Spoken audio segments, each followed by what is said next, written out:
Seringkali kita mendengar tentang peristiwa janggal atau kejadian aneh yang dialami oleh jemaah haji maupun jemaah umroh saat sedang beribadah di tanah suci. Percayalah, itu bukan cerita isapan jempol belaka, namun kisah nyata yang benar-benar terjadi. Seperti apa kisahnya dan apa penyebabnya?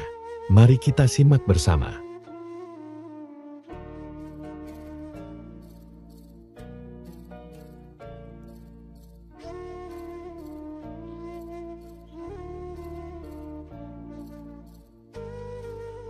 Assalamualaikum teman-teman doyan cerita. Sehat sejahtera untuk kalian semua. Semoga kalian semua selalu dalam lindungan Allah Ta'ala. Dan semoga rezeki dan urusan kalian selalu dilancarkan. Tuliskan hajat kalian di kolom komentar. Semoga apa yang kalian inginkan segera terwujud. Di episode spesial kali ini, kita akan membahas tentang beberapa peristiwa kisah nyata yang terjadi ketika beribadah haji atau umroh di tanah suci. Dari kisah azab, kesurupan hingga kisah motivasi seorang pemulung yang berhasil naik haji, dan keajaiban di tanah suci lainnya. Kisah-kisah nyata dari mereka bisa dijadikan pembelajaran dan motivasi kita untuk melaksanakan ibadah yang menyempurnakan rukun Islam kelima ini. Bagian yang pertama, kita akan mengisahkan tentang momen janggal atau peristiwa aneh dari para jamaah haji. Terlebih dahulu, kisah nyata yang benar-benar terjadi. Dan itulah mengapa saat bertamu ke tanah suci, para jamaah harus benar-benar membersihkan diri terlebih dahulu. Mulai dari niat hingga uang yang digunakan harus benar-benar halal. Kalau enggak, dipercaya akan mendapatkan balasan tersendiri. Dan seperti inilah beberapa kisah nyata peristiwa aneh yang dialami jamaah haji atau umroh yang berhasil kami kumpulkan. Yuk simak baik-baik.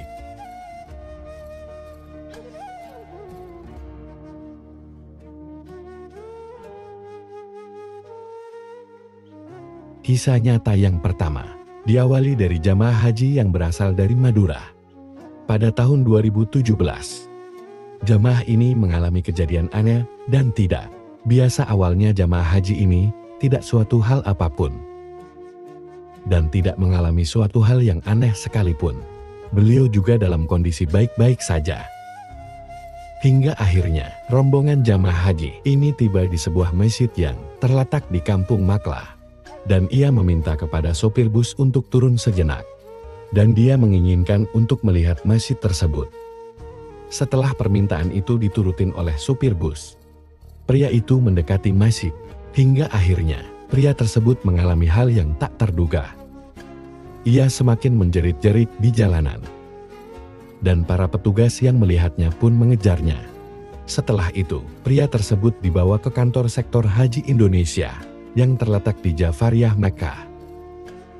Ketika diperiksa di kantor, pria itu terus berteriak sambil menyebut asma Allah.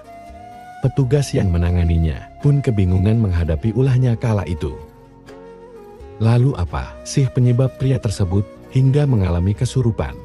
Padahal cuma mau lihat masjid di kota Mekah. Ternyata, masjid yang dilihat pria tersebut bukanlah masjid biasa. Masjid yang ia lihat adalah Masjid Jin. Kenapa dinamakan Masjid Jin? Jadi Masjid Jin ini adalah sebuah masjid yang terletak di kota Mekah, tepatnya di Kampung Maklah, dan berada 1,5 km di sebelah utara Masjidil Haram. Keberadaan Masjid Jin kerap menjadi perhatian bagi jemaah dari mancanegara yang sedang menunaikan ibadah haji atau umroh di tanah suci. Selain daya tarik keindahan arsitekturnya, masjid ini menyimpan sejarah yang besar dalam Islam.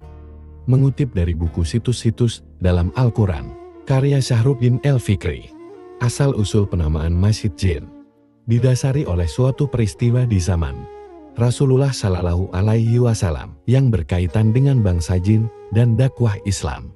Peristiwa itu adalah berimannya serombongan jin di Masjid Jin setelah mendengar dan menghayati lantunan ayat-ayat suci Al-Quran yang dibacakan oleh Rasulullah Shallallahu Alaihi Wasallam.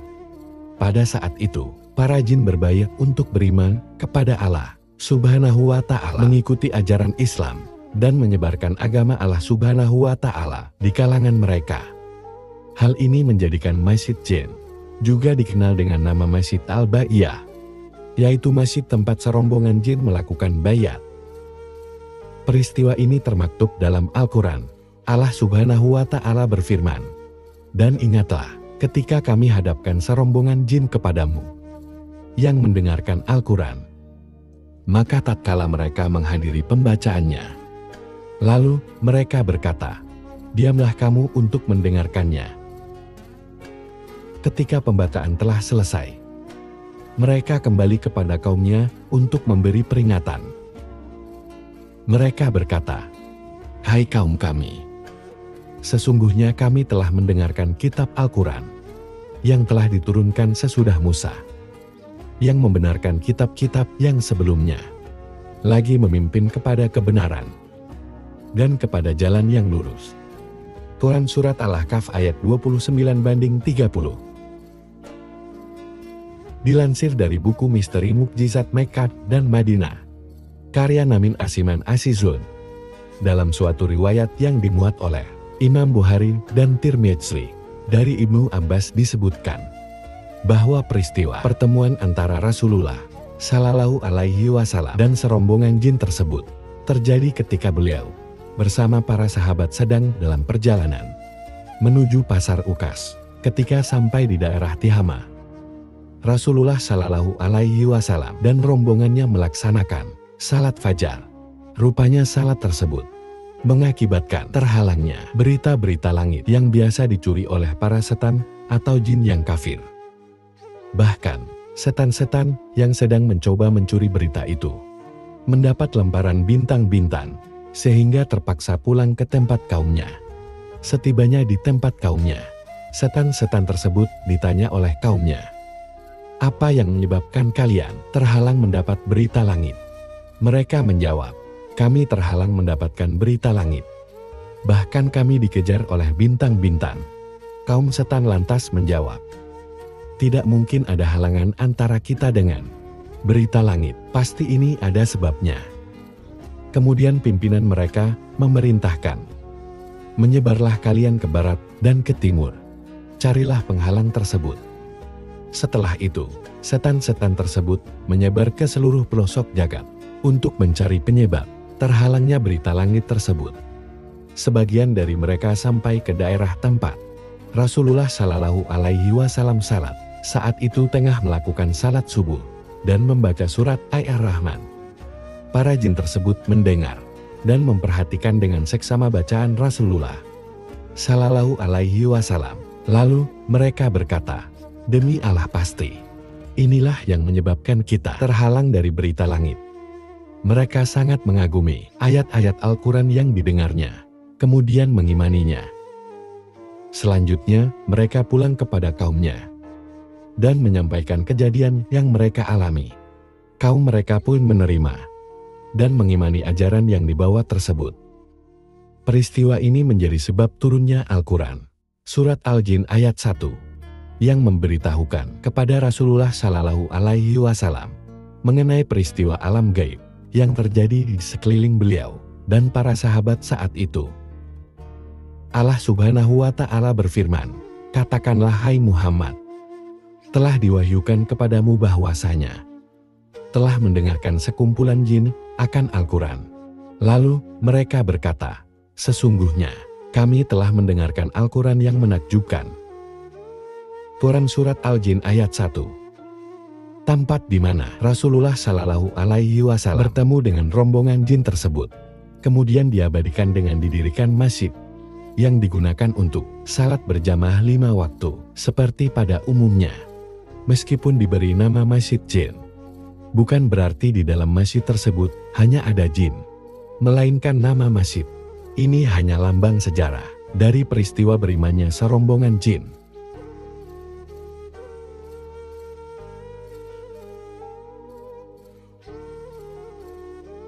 Kisah nyata berikutnya berasal dari Indonesia. Kisahnya sangat memotivasi. Jadi di sebuah desa kecil yang tersembunyi di antara pegunungan, hiduplah seorang nenek bernama Aminah. Wajahnya keriput dan tubuhnya lumpuh akibat penyakit yang telah menghantuinya selama bertahun-tahun. Meski demikian, beliau sangat ingin sekali pergi haji. Dengan kondisi kakinya yang lumpuh, tidak membuatnya menyerah. Dengan penuh tekad, Nenek Aminah membuka uang celengannya yang ia tabung bertahun-tahun. Yang memang uang tersebut akan nenek gunakan untuk berangkat haji. Kehidupan Nenek Aminah memang sederhana, tetapi hatinya selalu penuh kasih sayang. Setiap pagi, dia merambat dengan susah payah menuju halaman belakang rumahnya. Di sana kucing-kucing liar berkeliaran, mencari sisa-sisa makanan. Nenek Aminah mengambil sepotong roti dan membagikannya kepada mereka. Tiap hari beliau lakukan seperti ini, sebab dia percaya bahwa berbagi rezeki dengan makhluk lain akan mendatangkan berkah. Nenek Aminah ini memang sangat suka sekali memelihara dan memberi makan serta minum kepada kucing yang dibuang oleh orang. Bahkan kucing jalanan yang lemah sakit, kurus ataupun lumpuh. Nenek Aminah akan membawa kucing-kucing tersebut dan beliau rawat di belakang rumahnya. Beliau selalu merawat kucing-kucing tersebut hingga gemuk dan sehat. Hingga suatu hari, setelah Nenek Aminah membuka celengannya, berniatlah si nenek untuk berangkat haji. Meski raganya lemah dan kakinya tak lagi mampu berjalan, hatinya tetap bersemangat. Dia bermaksud berdoa di sana agar Tuhan memberikan kesembuhan. Sebelum berangkat, Nenek Aminah terus bersedekah dan memperbanyak ibadah. Dia mengumpulkan sedekah dari tetangga dan teman-temannya, lalu mengirimkannya ke panti asuhan dan masjid setempat. Singkat cerita, setiba di Tanah Suci, Nenek Aminah merasa lelah dan lumpuhnya semakin terasa. Tapi Nenek Aminah dengan berusaha memutari Ka'bah menggunakan kursi roda.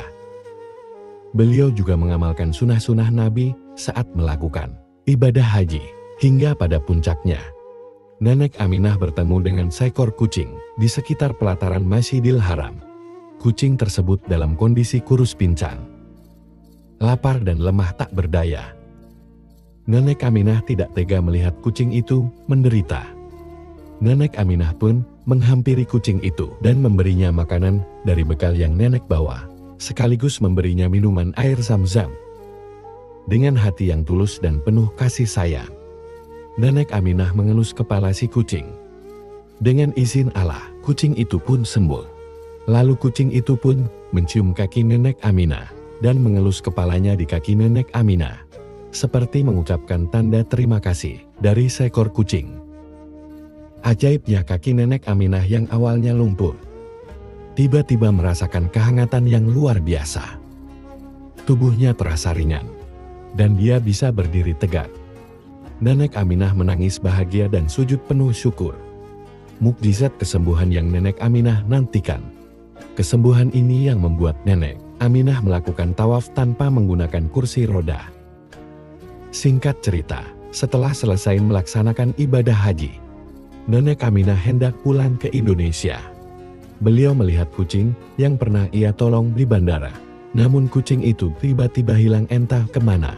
Nenek Aminah menyadari bahwa kesembuhannya bukan hanya karena doa di Tanah Suci. Sebelumnya dia telah melakukan beberapa amalan yang membawa keberkahan.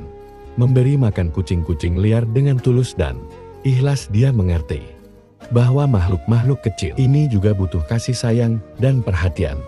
Nenek Aminah juga selalu berdoa dan memohon ampunan kepada Allah.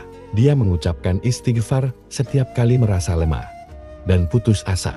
Meski lumpuh, dia tetap berusaha beribadah dan berbuat baik. Dia membaca Al-Quran dengan suara seraknya, mengingatkan dirinya sendiri bahwa Tuhan Maha mendengar. Nenek Aminah pun kembali ke desanya dengan wajah berseri-seri.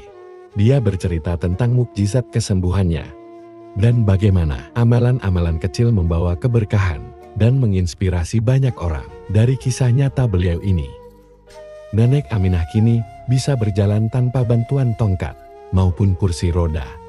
Dari kisah Nenek Aminah ini mengajarkan kita bahwa keberkahan datang dari amalan-amalan kecil yang kita lakukan. Dengan tulus, dia berkata, jangan pernah meremehkan kebaikan. Meski hanya sepotong roti untuk seekor kucing. Allah melihat dan menghargai setiap langkah kita menujunya. Semoga kisah Nenek Aminah ini menguatkan iman kita dan mengingatkan bahwa Tuhan selalu mendengar doa-doa kita, bahkan ketika kita merasa paling lemah. Sebelum lanjut ke kisah nyata dari para jamaah haji berikutnya, alangkah baiknya buat teman-teman doain cerita untuk tekan tombol like, komen, dan subscribe agar kami lebih semangat lagi untuk merangkum dan membawakan info yang unik dan menarik untuk kalian semua.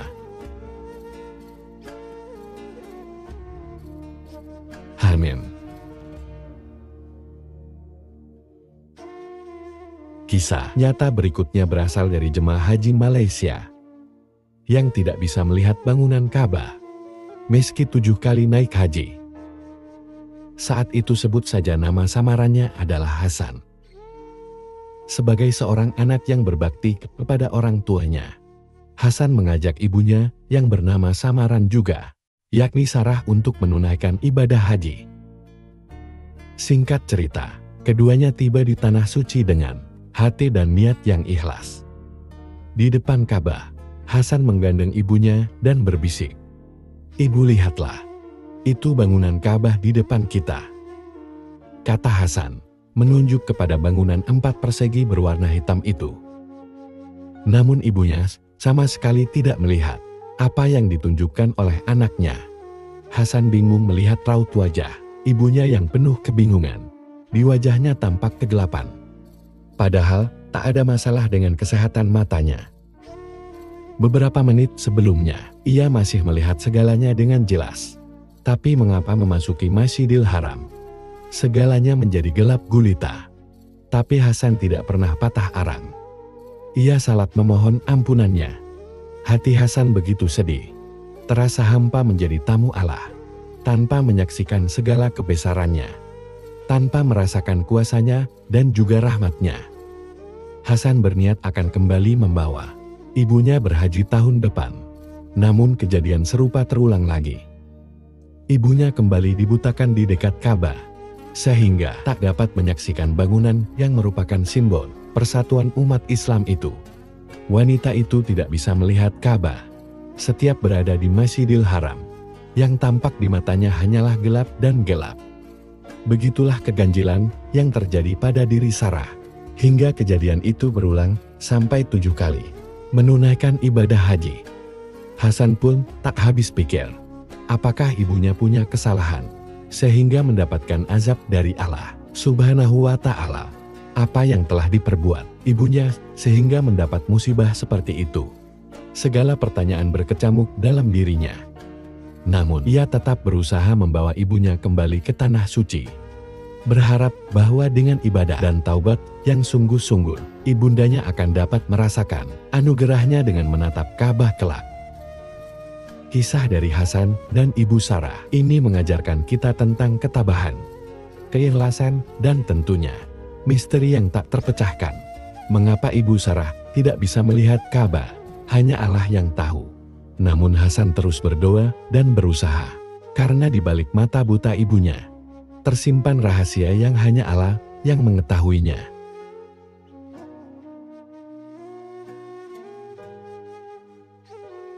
Kisah nyata jamaah haji berikutnya, yakni berasal dari Mbah Karyati, seorang pemulung asal Probolinggo, Jawa Timur. Mbah Karyati ini hidup di antara tumpukan sampah. Setiap hari, dia berkeliling kampung dengan gerobak tua, mengumpulkan botol plastik, kardus, dan barang bekas lainnya. Penghasilannya hanya Rp10.000 per hari. Tapi tekadnya lebih kuat dari besi tua yang dia kumpulkan. Mbah Karyati bukanlah wanita muda. Wajahnya keriput, tangannya kasar, dan punggungnya bungkuk akibat bertahun-tahun mengangkat beban sampah. Namun, di matanya terpancar semangat yang tak tergoyahkan. Setiap kali dia menemukan uang receh di antara sampah, dia menyisihkannya dengan penuh harap. Dia tahu setiap koin itu adalah langkah menuju mimpinya. berangkat haji. Mbah Karyati menabung selama 20 tahun. Setiap uang yang berhasil dia sisihkan, ia bayangkan sebagai tiket menuju Baitullah. Meski perjalanan itu tampak jauh, dia tak pernah menyerah. Dalam keheningan malam, dia berdoa, "Ya Allah, izinkan aku melihat Ka'bah, meski hanya sekali." Dia menghitung uangnya dengan teliti. Kadang-kadang, dia harus menahan lapar agar bisa menabung lebih banyak. Tetapi setiap kali dia merasa lelah, dia mengingat janjinya pada diri sendiri dan pada Tuhan. Ia membayangkan dirinya berjalan di antara jemaah haji, mengelilingi Ka'bah, dan bersujud di tanah suci. Tiba saatnya Mbah Karyati berangkat haji. Dia menginjakkan kaki di tanah suci. Air mata pun mengalir. Di depannya, Ka'bah berdiri megah. Dia merasakan keberkahan yang tak tergambarkan. Semua jerih payah dan keikhlasannya membawa dia ke tempat suci ini. Mbah Karyati berjalan mengelilingi Ka'bah dengan hati yang berdebar. Dia merasakan getaran spiritual yang mengalir melalui tubuhnya. Di sini dia merasa dekat dengan Tuhan. Dia berdoa untuk dirinya sendiri, untuk keluarganya, dan untuk seluruh umat manusia. Dia merasa ringan, seolah-olah beban hidupnya telah terangkat. Kisah Mbah Karyati mengajarkan kita tentang ketabahan, keikhlasan, dan keajaiban dalam kesederhanaan. Ia membuktikan bahwa tak ada mimpi yang terlalu besar jika kita berusaha dengan sepenuh hati. Kita tak perlu menjadi orang kaya atau berpengaruh untuk meraih impian kita. Yang penting adalah tekad dan keyakinan kita. Mbah Karyati kini telah kembali ke tanah air dengan hati yang penuh syukur. Dia mungkin tak memiliki harta berlimpah, tapi dia memiliki kenangan yang tak ternilai. Setiap kali dia melihat gerobak tua yang dulu dia dorong dengan susah payah, dia tersenyum. Itu adalah saksi bisu perjuangannya. Dan dia tahu, Tuhan selalu mendengar doanya. Semoga kisah ini menginspirasi kita untuk selalu berjuang dan memperjuangkan impian kita, meski dalam keterbatasan dan kesederhanaan.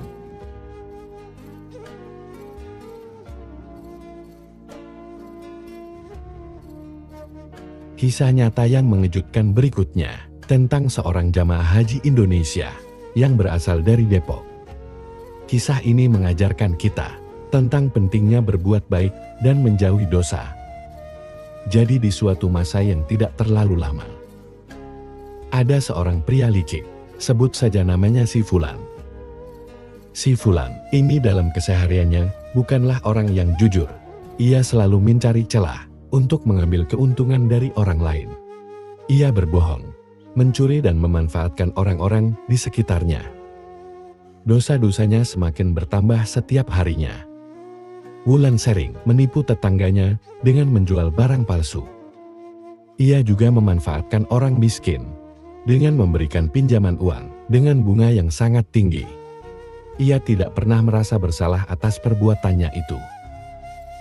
Hingga suatu hari, ketika Fulan memiliki uang banyak hasil dari menipu dan mencuri, Fulan pun memutuskan untuk naik haji. Ia berharap agar dosa-dosanya diampuni dan hatinya menjadi lebih bersih. Namun di dalam hatinya, niatnya Fulan enggak tulus.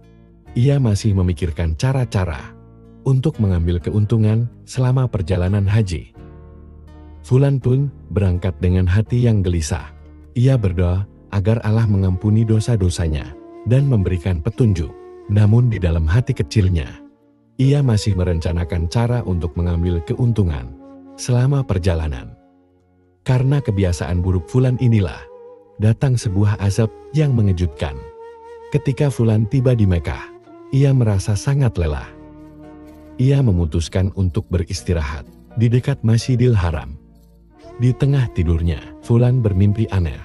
Ia melihat dirinya berubah memiliki kepala seperti anjing dengan kepala yang besar.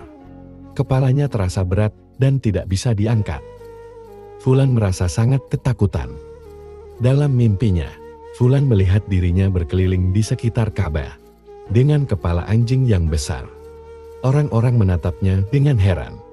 Fulan merasa malu dan menyesal atas perbuatannya. Ketika Fulan bangun, ia merasa tubuhnya sakit dan kepalanya terasa berat. Ia menyadari bahwa mimpinya adalah sebuah peringatan dari Allah. Kepala anjing yang besar mengingatkannya pada dosa-dosanya yang telah membuatnya menjadi licik dan jahat. Fulan menyesal dan berjanji untuk berubah. Fulan memohon ampuna kepada Allah. Ia berjanji untuk berbuat baik dan menjauhi dosa. Ia merasa malu dan menyesal atas perbuatannya.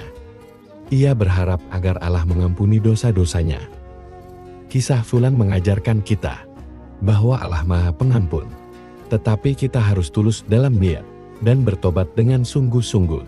Jangan pernah berbuat licik atau memanfaatkan orang lain. Semoga cerita ini memberikan pelajaran berharga bagi kita semua. Wallahu a'lam bishawab. Demikianlah yang bisa saya sampaikan tentang kisah nyata jamaah haji. Dari asap kesurupan hingga momen yang penuh inspirasi. Semoga dari kisah-kisah barusan mengingatkan kita bahwa setiap perjuangan memiliki nilai. Dan setiap langkah menuju Allah adalah langkah yang berharga. Jadi mari kita terus belajar dari pengalaman mereka. Terus memperbaiki diri, membersihkan hati, dan semakin dekat dengannya. Semoga teman-teman pendengar Doyan Cerita mendapatkan kesempatan untuk menginjakkan kaki di tanah suci, untuk melakukan ibadah haji. Amin. Sekian dari saya. Terima kasih sudah menonton. Selebihnya mohon maaf. Yang benar datangnya dari Allah. Dan mohon maaf bila ada kurang atau keliru, itu datangnya dari saya pribadi selaku manusia biasa. Semoga teman-teman Doyan Cerita semuanya senantiasa dalam lindungan Allah dan selalu dilancarkan rezeki dan segala urusannya. Semoga apa yang kalian inginkan segera terwujud. Sampai jumpa di video dan kisah-kisah menarik selanjutnya. Wassalamualaikum warahmatullahi wabarakatuh.